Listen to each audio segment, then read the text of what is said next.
Hello, and welcome to TechWhirl's latest Fast Five: How to Future-Proof Your Skills in a World of Budget Cuts and AI. My name's Al Martin, one of the owners of TechWhirl, and I'll be our moderator today. Joining us are some of our favorite people from Northern Arizona University. Dr. Erica Conrad. She's our area coordinator for professional writing for the professional writing program at NAU, and Josh Lee, who is a technical and government writer, among many other things. So they are joining us, and also from TechWhirl, Connie Giordano. She's our co-owner as well as the executive editor of the site. So thank you all for joining us. Appreciate it. Thanks. It must be October, right? So we end up getting together at some point in time in October. This when we get together. So it's neat to bring you all back together and talk through, yeah, pretty heady subject here. So sorry, I was just checking to make sure we were live. We are.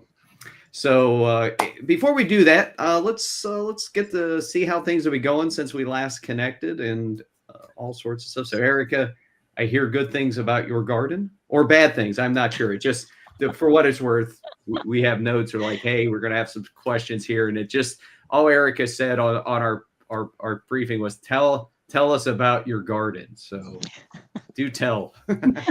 Okay, so I have a story about the little cucumber that could. So I have this big plastic tub full of nice soil, and I planted four cucumber seeds, and they came up. They were so happy. And then one side of the planter, the two on one side, it apparently was the zone of death. And so they sort of stopped growing vigorously. They were hanging in there, but they are just a little sad. The other two, oh, they grew and grew, and they were so happy. They were flowers and bees. And then we got some big monsoon rains. So we're in Arizona, where we get the monsoon in August and September, and a little bit in October. Well, we're getting tropical storms in October. Anyhow, big storm, big rain. And after the rain, all the plants in the garden were so happy except the cucumbers. They were all drooping. I thought, oh, well, it has been about 2 weeks since we had that big rain. I better water. So I just really watered the heck out of that cucumber tub, and they got worse and worse. The leaves turned yellow and they just were drooping. And I noticed, don't know why I noticed this before, not detail oriented. I noticed that there was no water coming out the bottom. And I'm like, And I checked, I actually looked at the dirt, and there was water sitting on the top of the dirt. I'm like, ah! So these poor little cucumbers were dying in the swamp. So my husband put more holes in, because apparently the holes were blocked. So he put more holes in, and just this huge gushing fountain of horrible looking water came out. And then they after about a week, they still didn't look so good. And I said, I just think they're dead. I think I killed them. My husband said, oh, don't worry. They'll come back. They'll come back. Okay. So about a week later, a couple of them started to kind of perk up a little bit. And then we got the biggest hailstorm we have ever had. We had 2.5 inch hail, middle of the night, 3 in the morning. And these were not your normal hailstones, not round. No, no. They were shaped like a saw blade, and so they were skinny and they were sharp around the edges. And so you can guess what happened to my cucumbers that were starting to come back. They Oh, survived. It was choppy, okay. choppy, choppy, choppy, choppy, choppy. Choppy, choppy. It tore down the trellis, so Oh they're no. all over the ground. And I said, okay, to my husband, I said, these are goners. They are not going to survive. And he said, don't worry, they'll come back. Okay, so now it's 2 weeks after that storm. The leaves look like those cookies that look like lace. Can't remember what they're called. The leaves look like that with all these holes in them, and there are dead ones everywhere. But lo and behold, some flowers appear. And now I have 4 little baby cucumbers coming out. Yay! It all ends well. Bambino. That's awesome. I think you have a children's book in the making here, The Little Cucumbers That Could. That's right. That's exactly right, Connie. Thank you for listening to the story of the It was quite a cucumbers. pickle that you were in. They were in a pickle, weren't they? Dad joke. Good one, Al. Mission fulfilled. Thank you. I like it. It's a dad joke for sure. Hey, do what I can. Yeah. So, Josh, while Erica has been tending to the garden, it seems like you've been traveling the world, seeing interesting places, getting to meet people you wanted to meet, and then see others. How was your traveling experiences?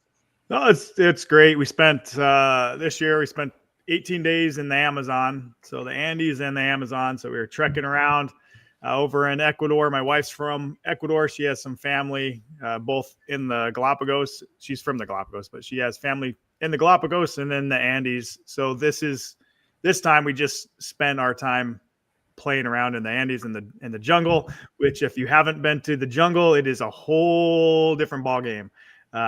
Everything is out to kill you. Everything wants to eat you. I got bit by a mosquito that was about an inch long, maybe a little bit longer.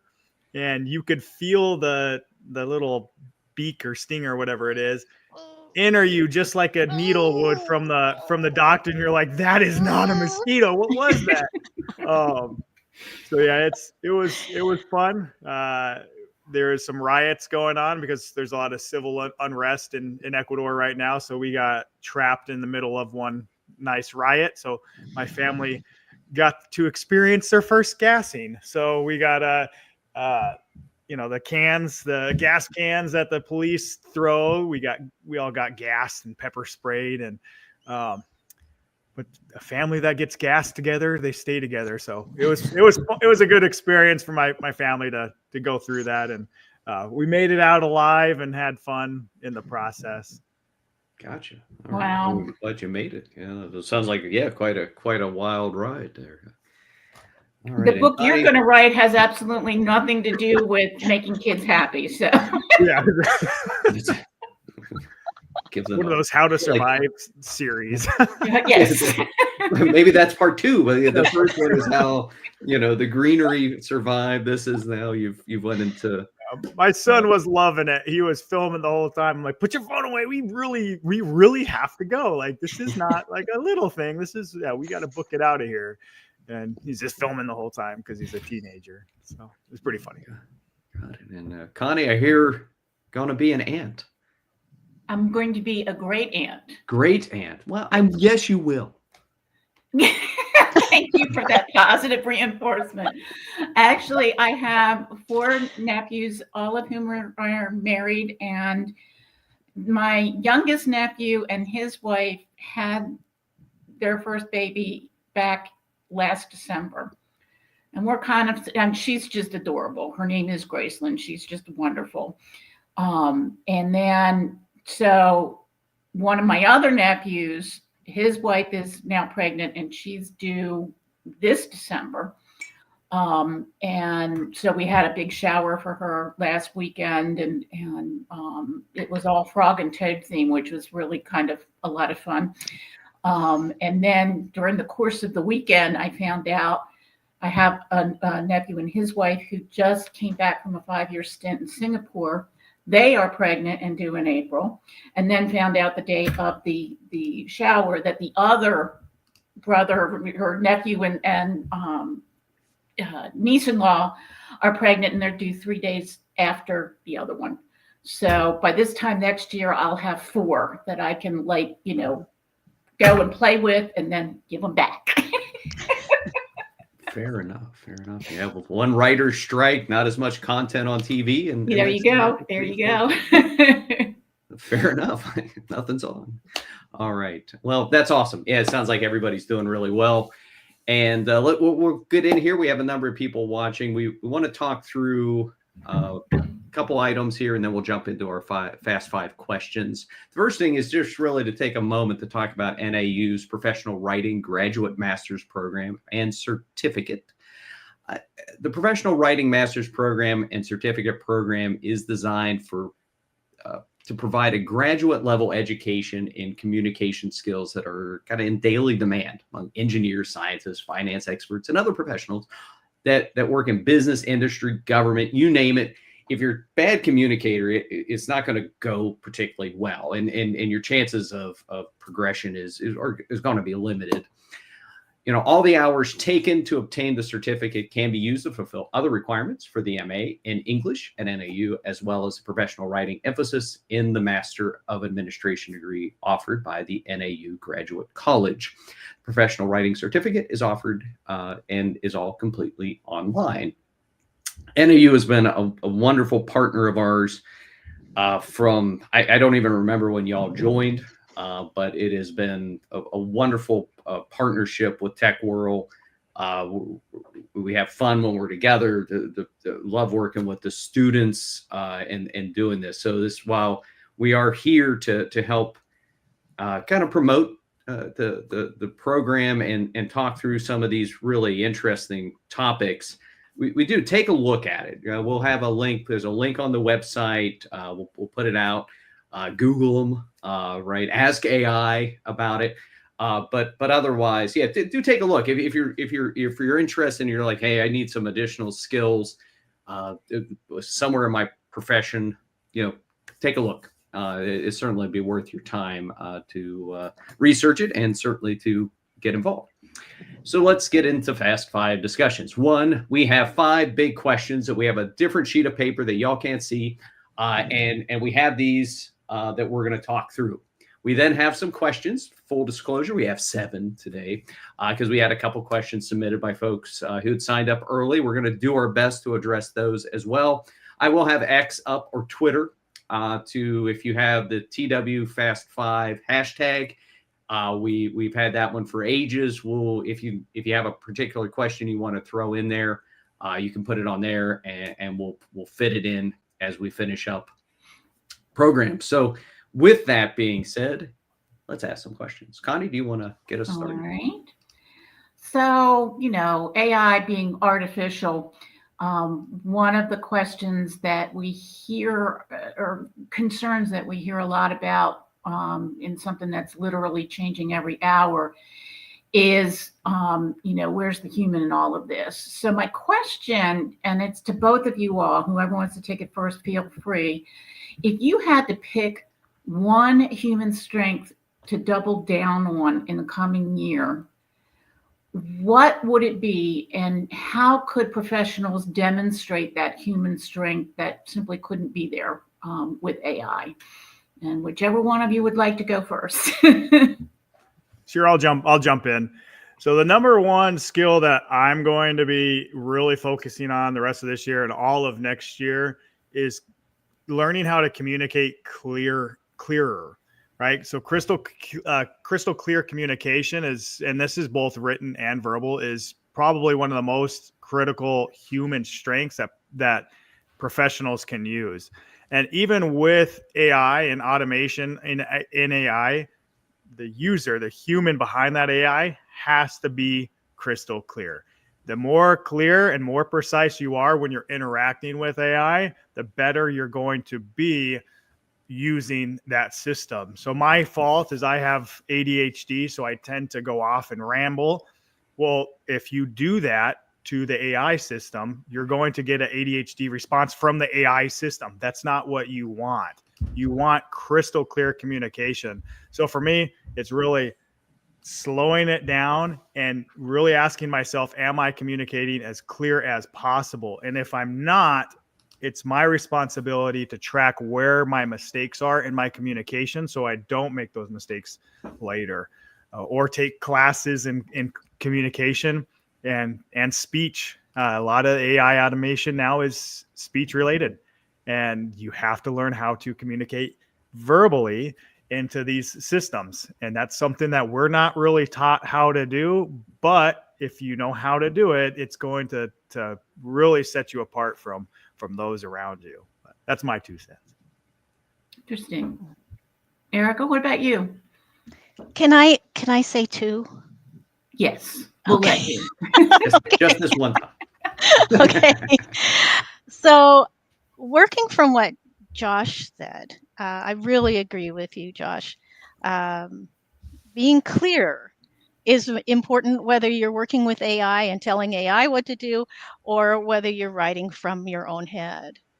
And so my number one human skill, critical thinking. And we're going to touch on this in another question, and who knows, we might answer that right now. But critical thinking. This is something that I see with my undergraduate students is missing. When they use AI, they're not analyzing data. They're asking AI to do that. So if you can look at a set of data and make decisions based on logic and background knowledge, then you are the premier human in the loop. Because the critical thinking skills, that's what it's all about, is taking in information and making a decision. AI does that. It takes information, it makes decisions about what to put in front of you as an output, but it's your job to decide, is that appropriate? Does that really answer the question that I asked? Is that appropriate for my audience? Is that even true? Is that an appropriate synthesis of this information? Did it pull the appropriate information to synthesize? So critical thinking is all about synthesis, analysis. Yeah, so human beings still need to do that. And I was reading an interesting article the other day that I heard about from Scott Abel, the content wrangler, and he wrote a synopsis of that article that was about what happens to us when we use AI. Do we lose our critical thinking skills? And I thought, wow, that is a danger. So I think that doubling down on really, and here's my second thing, knowing how to edit AI output. It's not looking, you're not looking for just commas and misspellings. You're looking for critical thinking issues. Is this the right summary? So, Al, I know you use AI to summarize a lot of stuff. Is that really what happened in that meeting? Right. So I attended a meeting. It was actually about AI. It was a discussion about AI and education. And the leader of that group asked the AI to summarize what happened in that meeting and send us all the summary. And I read through the summary and I said, wow, was I in that meeting? I don't remember any of this. So in one respect, it gave me things that I wasn't paying attention to. But in another, it didn't tell me the things that I remembered about the meeting. And so I suspected it as being totally wrong. So, and also I've seen summaries of articles of professional academic journal articles, and they got the whole thing wrong. They didn't understand the results. So I thought, oh, so this got to know how to edit. And I read another no, there was the same article, the one that Scott Abel talked about. It was actually sponsored by Microsoft. It talked about the more expert we are in a subject, the more likely we are to mistrust AI, and the more motivated we are to go in and look at it as an editor, look at the output as an editor, and to critically think, to make decisions about what's good, what's bad, what's right, what's not right, what's kind of or what should be but AI is really out there. They know what they're talking about. The more you know about that topic, the more likely you are to go in and carefully read the output. The less expert you are, the less you know, the more likely you are to just, oh, cool. AI gave me this great response. I'm going to use it. So, yeah, it's a little bit of a danger. So, Yeah, I think one of the things that to kind of combining both of your answers that I think is a real key is being able to assess context, because people have emotional reactions to information. There are situations that differ depending on the industry or the people involved and whatnot. And so I think one of those big skills, and it's definitely communications related and definitely related to critical thinking, is being able to put context around what you're asking AI to do. Because if you don't do that, you might get an answer that might be perfectly accurate in a completely different scenario, but is completely wrong for what you're trying to do. So I think that's a big issue as well. Yeah, Yeah, I agree. I really agree. Yeah. Well, my take, we're talking about skills, and most of what we're talking about are, I'm going to give answers slightly different than the communication side of it, is if you're going to focus on something in the next year or the rest of your lives, is one, these tools and fully replacing someone are, to be conservative, 4 years, 5 years away in a broad term, and fully replacing. The CEO was replaced. Well, I may say more about the CEO's overall role than it does about how well developed any of these AI systems are that any of us can get our hands on. Right? There are proprietary systems that have been around for 20 years. But be proactive, right? If one is in a meetings, right, these AI systems need information added to them. It is a tool, not unlike when we got spell check in Word or an Excel sheet before you had to, go all the way back to Abacus, calculators, and we had to type it and we go through our receipts, right? So if you're learn how to be a valuable, this is influencing, this is persuading, this is analysis, the ability to be in the room. And if you're doing software development and you're part of that team and you're get to be the business analyst. That is what documentation is, a high degree of business analysis skills that are needed to write the documentation. In fact, I'm a project manager by trade. And the moment I catch all my flaws in my plan, the moment that I have to start getting ready to send the communications out, because I realize, hey, to be ready for this event or whatever, I hadn't thought about this yet, right? And you go back. So dial up that ability to be an analyst, being able to take the control of the conversation that can then place information into the AI. Hey, I have no idea how to plan this. Go ask AI, right? It's going to give you a plan. And then critically think, did you miss anything? I believe the larger to ask and the larger the material that comes out of AI, the better chance. It's not just me, right? It's Abel was talking about this. It's Deloitte or BCG did I forget which of the big 4 or 5 did analysis coming out saying the larger the piece of work, the easier it is, blocking of text and everything else, the easier it is for us to get lazy and punch out of reviewing it because it's already there, right? We're overwhelmed and we got something else to do and we got to make this meeting by 9 or whatever.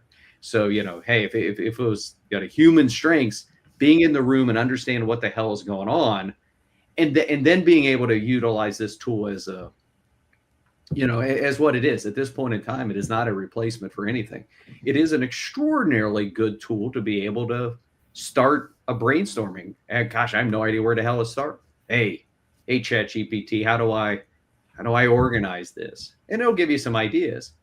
And if you're fully ignorant about it, though, you have to be careful, because to that point, right? The more of an expert you are, the more you can immediately like, oh, you forgot about this, versus, just taking it on first face value. But, all right. Now, next question here. So we've referenced soft skills a decent amount, right, on what the AIs can't do.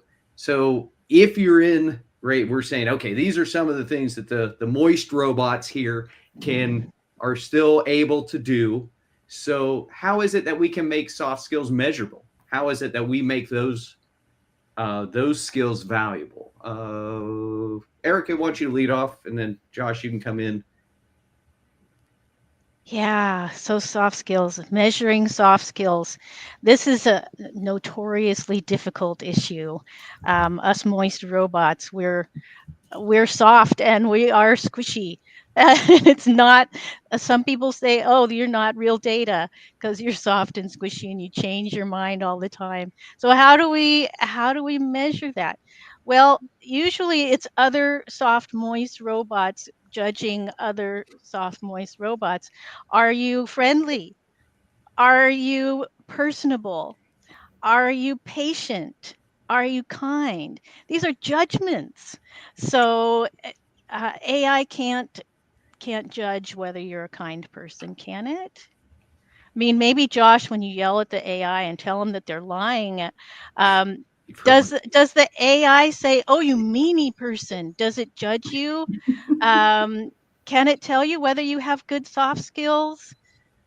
I don't think so. So it's personal judgment. And like Connie was saying before, it has to do with context. So maybe you're kind in one context and just as mean as a snake in other contexts. So there are all kinds of tests out there for compassion. So there are studies on compassion. There are studies on humor.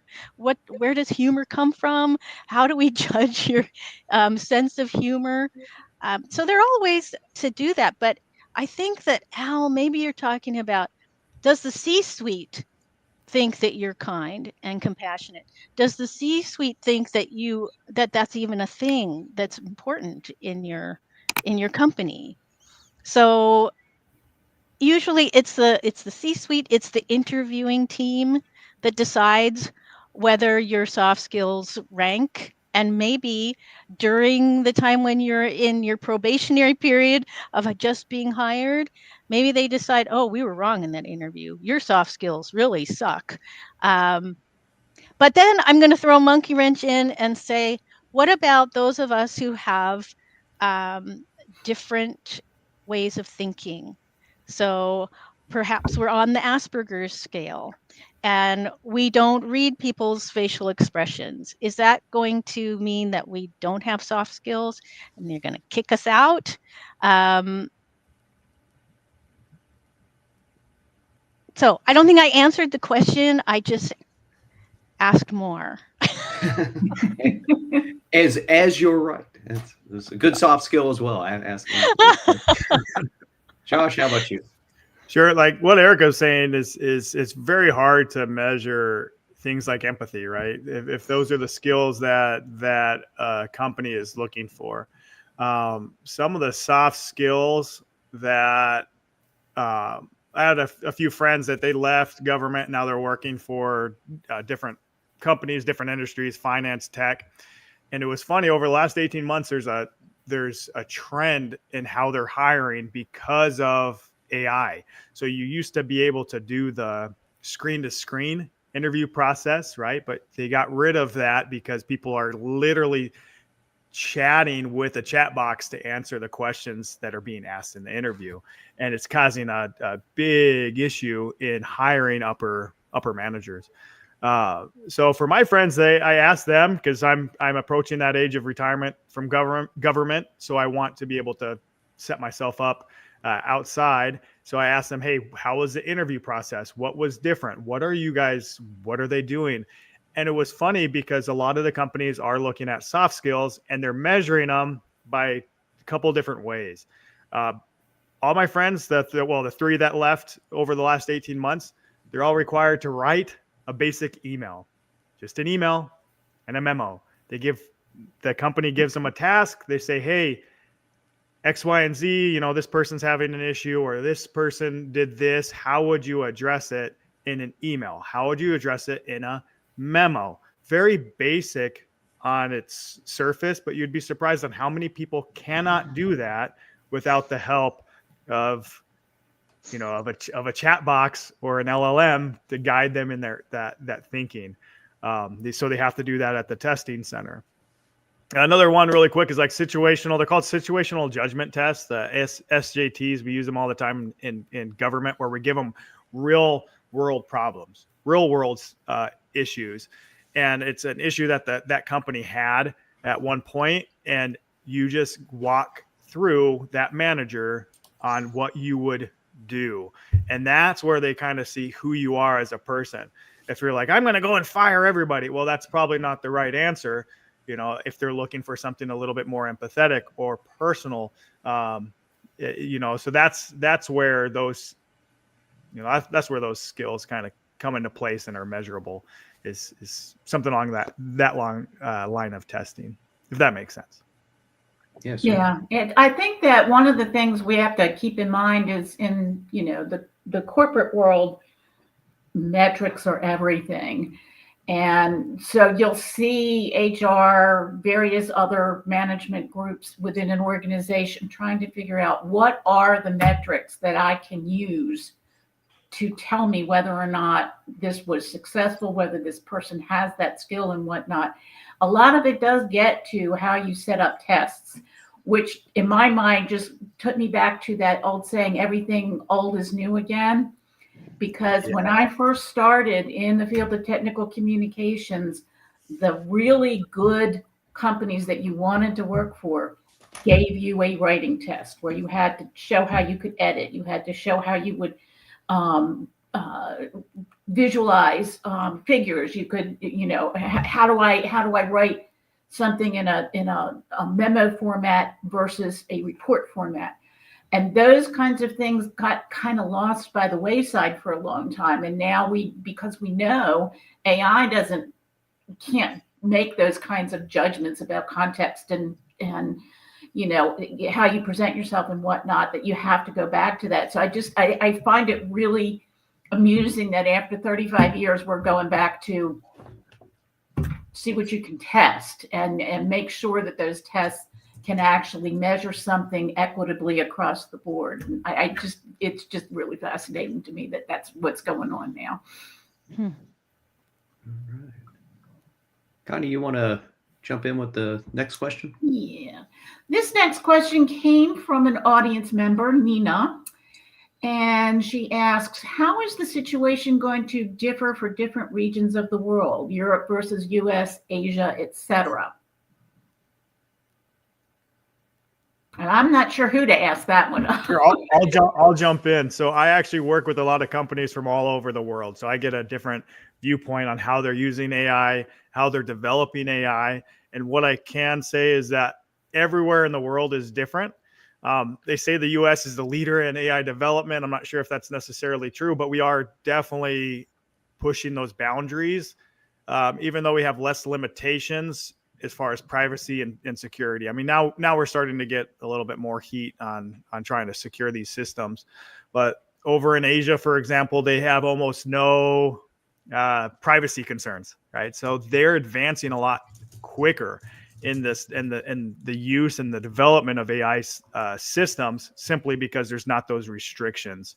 What else? Oh, so Europe, I've refused to work in Europe now, just because they have so many restrictions with AI and AI development. So they're falling way behind the world, just because they have a higher standard when it comes to security. I think that's my 2 cents. So yeah, so we're the leaders. If that answers your question, the U.S. is the leaders are really pushing that development on a lot of these programs. Same thing with Asia. Gotcha. Erica, thoughts on this one? No's okay. We know it's a very specific one, and I think that was a heck of an answer for Nina. Yeah, I think Josh is right on the money. The main thing I think of is the difference in regulation in the European Union, and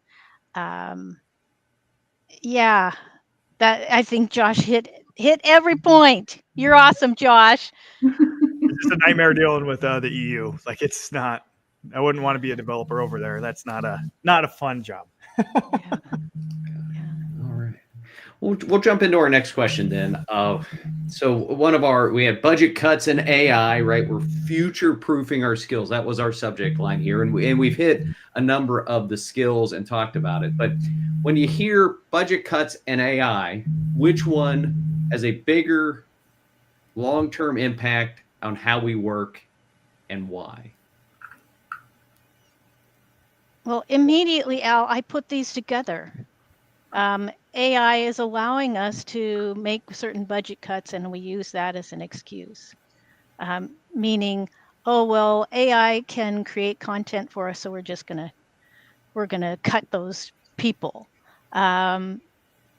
Yeah, which one has the bigger long? So I immediately put those together. Which one has the bigger long-term impact on how we work? Yeah, I think it depends upon what type of work you do. So actually, I'm also thinking about another interesting article from Content Science. I don't know if any of you follow them, but they did an interesting article about the implementation of AI in the content lifecycle. And what they found was that they had 5 different avenues of using AI. So one is distribution of content, another is organization of content, a third is measuring, so assessing content effectiveness, producing the content, and then creating the content. And of all those, the one that was the hardest for people to implement is the creation of content. So, and that's what we usually think of when using AI in technical writing, workplace writing. Oh, we're going to use it to create the content. Well, that's actually the most problematic. The least problematic are the other elements. So producing the actual documentation, measuring its effectiveness, organizing it, and distributing it. So I don't know. I think that there's a lot of really unreasoned thinking about this issue right now, and our fear jumps up. We're afraid, and then that fear goes from me to you and you to the next person. Oh well, we have low budget, they're going to cut my job. Well, it could happen with or without AI. If they have a low budget, people are going to be cut. If we have AI, well, maybe people think, oh, well, maybe it's not so bad that I'm cutting this job because we can just use AI. Well, AI costs money too. So I think there needs to be some more rational thinking about this, and not so much listening to the hype that's going on the internet. Really, I think we need to be careful about who we listen to and what their critical thinking skills are. Are they just parroting what other people are saying? Are they continuing the fear? Or are they giving us actual data points? So once again, I did not answer your question, Al. I think you did. Yeah, no. I think this one. Yeah, for sure. Josh? Sure. So they do go hand in hand. So budget cuts and AI, they absolutely go hand in hand. I think working in the various fields that I work in, I see a different perspective on things. Yes, companies are looking to cut the budget, and a lot of times they'll do that by cutting people. So as an employee, it should be your obligation to learn as much of these AI skills as possible. To be able to set yourself up for success. And a good example is one of my best friends. He works for a meat packing industry. He does all the technology behind the meat packing industry. It came out that, hey, they're going to be cutting a lot of engineers. So just giving you a heads up. He was in that world of, oh, woe me kind of type thing. Like, I'm going to lose my job. But instead, he switched his mindset and said, hey, do you know what? I'm going to learn as much about AI as possible and then show my employer that I have these skills. And sure enough, they fired everybody else except for him. Why? Because now he is better at not only doing his job, but he can help supplement a lot of those lost positions. So the more you learn how to use the skills and the more you apply AI in your life, the better you are in whatever job you're going to be dealing with. That's why it's one of those things that you can't just sit there and ride this wave and say, hey, I'm just going to be passive in this. You can't be passive anymore. You have to learn how to use it, because they are going to start shrinking that workforce. So you got to be very cognizant on what you're actually learning and dedicating your time to. Good point. I think one of the things for me, it was less of a difficult question to answer because in a corporate setting, budget drives everything. It drives what kind of technology you're going to build. It's going to drive what's going to happen to your head count, what kind of tools you can have and that sort of thing. So I think from a long-term practical analysis, budget is incredibly important from the organizational standpoint. From your personal standpoint, it's probably more of an even split. So kind of taking that point of view approach to it is somewhat helpful. I work for an organization that is in the midst of massively getting 200,000 people to start using AI in their everyday work. And they have been very cognizant of a couple of things. And one is that there always needs to be a human in the loop. Whether that's, doing the editing, whether that's saying that's the wrong context, you need to reframe the question, those sorts of things. But there's always a human in the loop, because if you lose that stuff, then you're going to start losing customers, and then the budget will be non-existent. So I think that's one of the things that we have to keep in mind about that.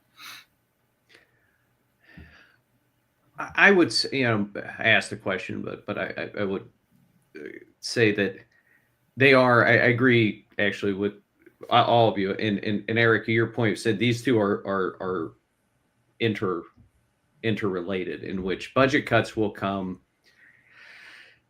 and that's going to drive the amount of staffing levels, with an underlying assumption that AI will augment and increase worker productivity, right? Just like computers increased worker productivity over the years, automation, electronics, robotics has increased. There's a Gardner always, I haven't seen where we're at in the hype cycle for AI. I suspect we're still in the beginning where it's like, oh my God, it's amazing. And then we're going to go through that.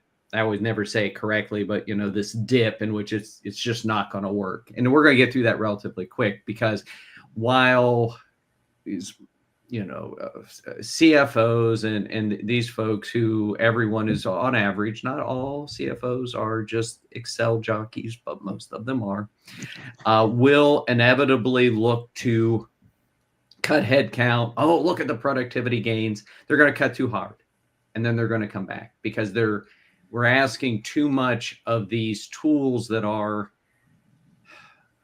some aspects very good, but it's just too soon to say, hey, I'm going to be able to remove all of my project managers and I'm going to let Copilot organize the entire project. But at the end of this cycle, there are going to be fewer project managers.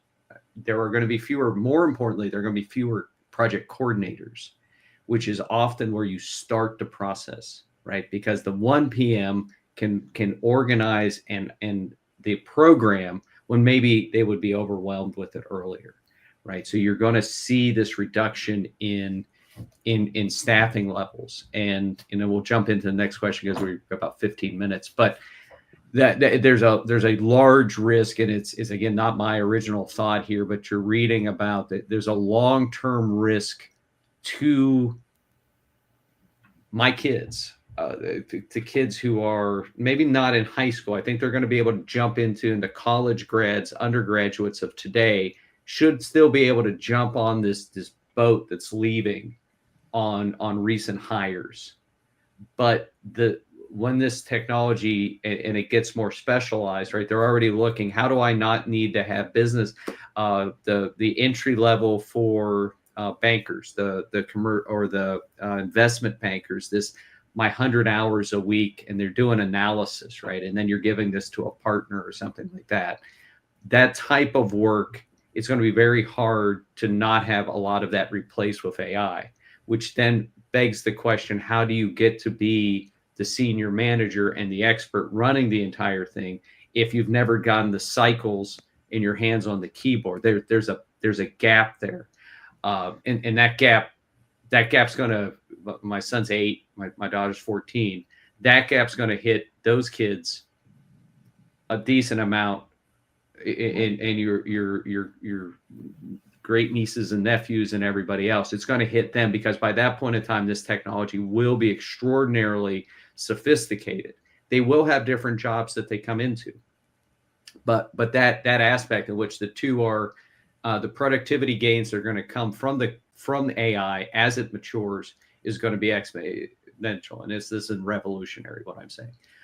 But then it's going to be able to reduce the cost. Even if I'm paying 30 an hour, now I'm only paying 15 an hour. You're going to see a decline in, the budget cuts are going to happen, right, where you're going to be able to augment. But for today, these tools are wishful thinking at best most of the time, but they're helpful, right? And they can add a lot. So actually with that, Connie, do you want to take number 4 here? I know we're kind of moving stuff around, and then we'll come back. That's no problem. 4 is more around what I think a lot of the folks who join this call are trying to look for, and that's practical examples of AI saving time or improving work quality. And at the same time, are there examples where AI creates more problems than it solves? Yeah, I could start if you want. Sure. I love AI. I'm very, very passionate about it. Something that I've recently got into was the AI managers. So creating your own AI manager. I'll give you a real quick, real world example on how it's saving me a crazy amount of time. What I do is I set my manager up to search for hot topics in policing. These are, could be use of force. It could be report writing. It could be something along those lines.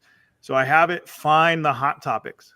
I integrate it using an API to our policy system, so it can find the policy that's associated with whatever hot topic.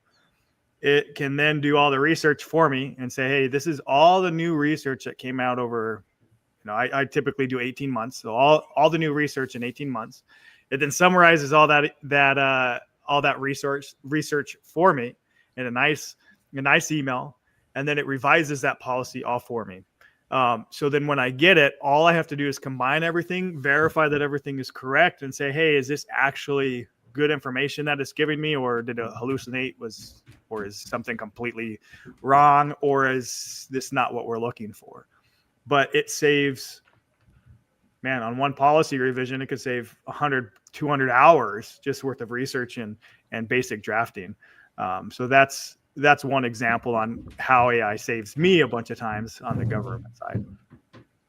That's a great example. Yeah. Josh, I would love to get together with you to talk about that. Let's do that. Okay. Anyway, yeah, I'm going to state a very simple, maybe sounds a little bit Stone Age example, and that is spelling and grammar checking. Right now, those are the only things that I regularly use AI for. And I have regularly used AI since before we called it AI.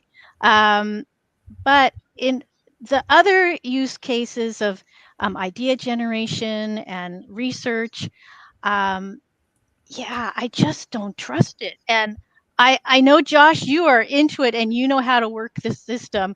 You know how to make it work for you. But in my job, which is teaching, it's very different. I really want my students to be practicing critical thinking, doing their own writing. using AI wisely, but yeah, the only thing I actually use it for is spell checking and grammar checking, and it only works because I've been at this for a long time. This is my expertise, is editing and grammar, and so it works for me because I'm an expert. And I think, Josh, your AI management works for you because you're an expert. You're an expert in the law.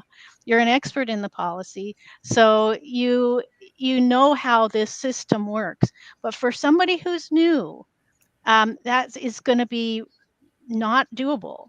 Yeah, So that's it really great. shows your expertise level that you're able to make this work.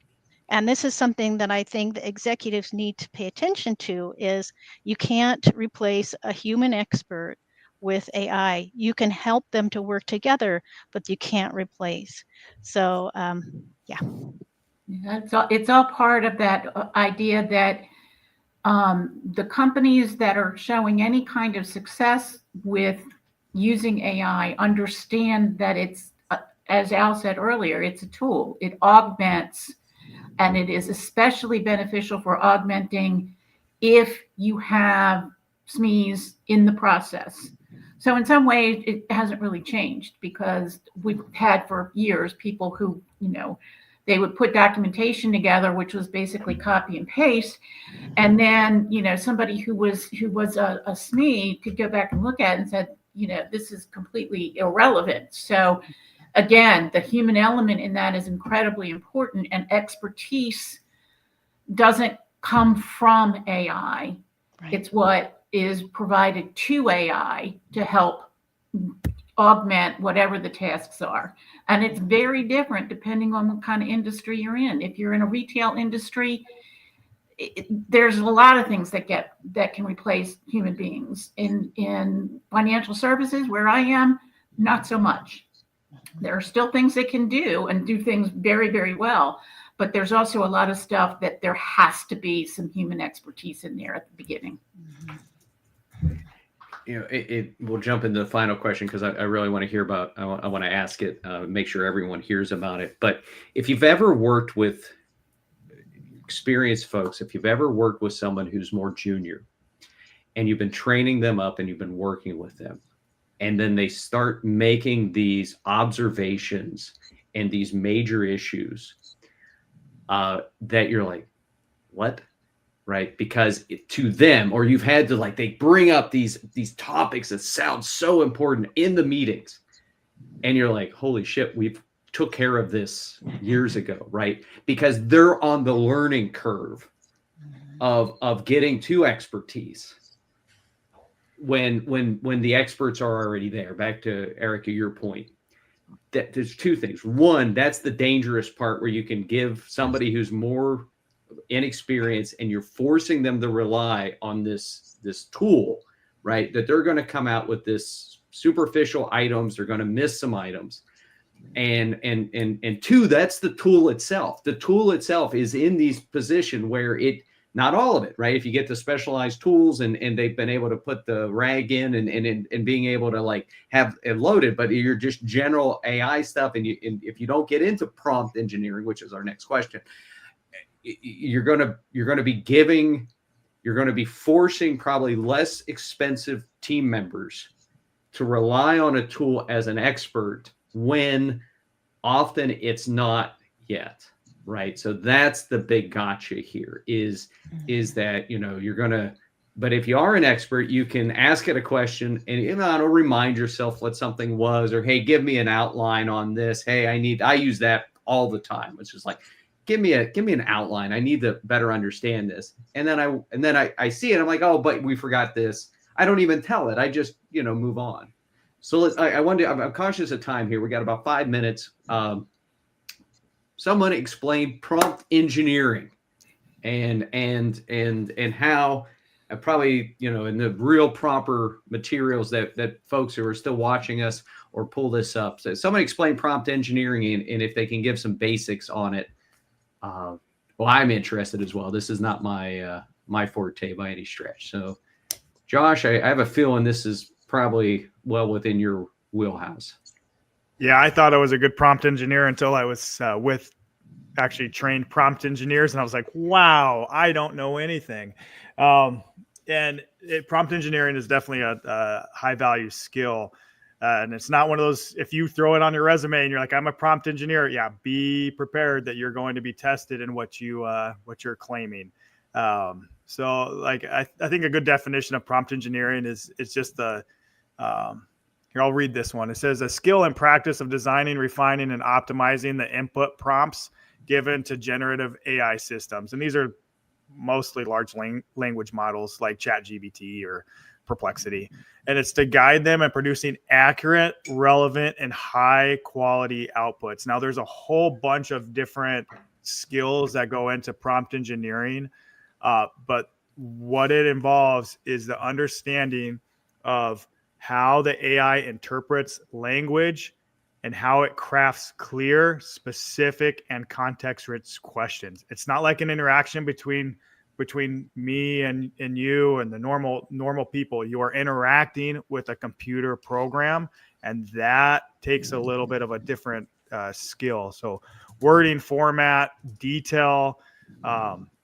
Erica mentioned it before, the context on the question you're trying to get answered, the context of what you're trying to do, all that comes into play. And a really well-engineered prompt, it's quite amazing on what it can do. But in short, it really bridges that human element, so the human intent with the machine capability. So the better you are at becoming a good communicator, that's why I want to be a good communicator, the better prompts you're going to get on the back end, the more useful these systems are. That's why if you could buckle down and get your communication in check, you'll be way ahead of your peers in that realm. Got it. Yeah, I totally agree, Josh. And I just want to add, it's both writing involved in prompt engineering and also reading. You have to be able to understand the output and do some bug fixing. Oh, the AI thinks I meant this, but it's given me this output. So reading the output carefully and making decisions about, what did I say to AI that made it think I wanted that? So it's both reading and writing. Yeah, it's something that playing around with the real prompt engineers, the pros that are developing these programs, it's once they get that prompt exactly where they want that prompt, they keep a detailed record of that prompt and how they got to that response. So they reuse the prompt templates, and that's where the value is on prompt engineering. So if you want to be a prompt engineer, make sure that you have those known prompts that you could go and say, I have 1,000 known prompts that these produce the results that I intended it to produce. That's marketable. That's what they want to see out in the real world. Yeah, it's fascinating to me, again, where we're finding that there are some skills that tend to be pretty strong in most technical writers that are going to be extremely useful in doing prompt engineering. One of the ones that we use at work that in developing the templates that Josh was talking about is, the context, what define the problem you're trying to solve.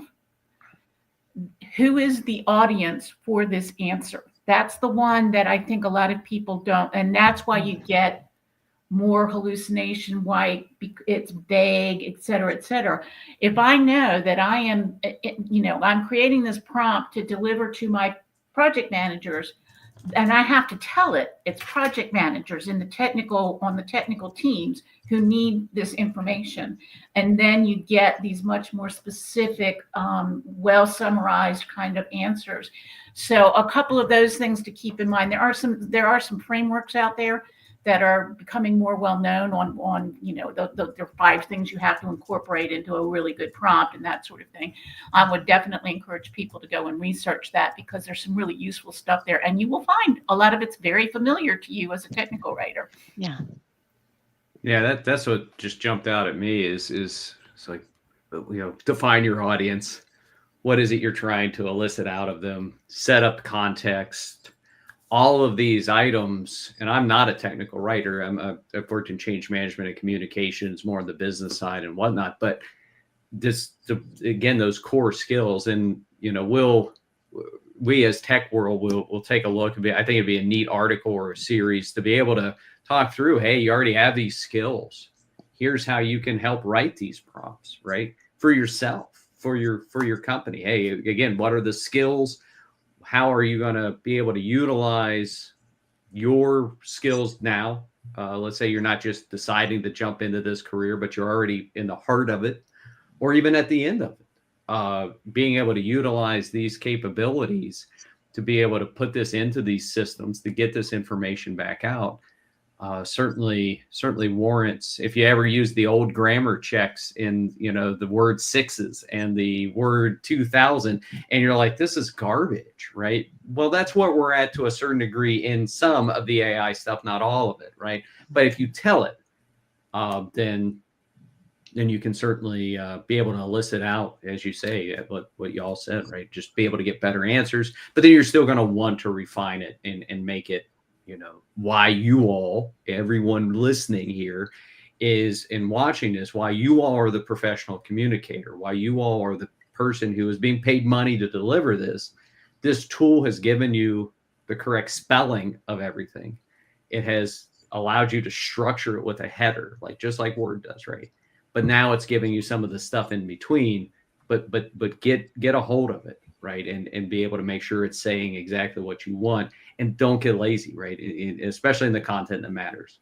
So anyway, hey, we are over a little bit. We appreciate everyone who stuck with us and been watching through this. Erica, Josh, thank you again. Hey, bringing this group back together. Super fun.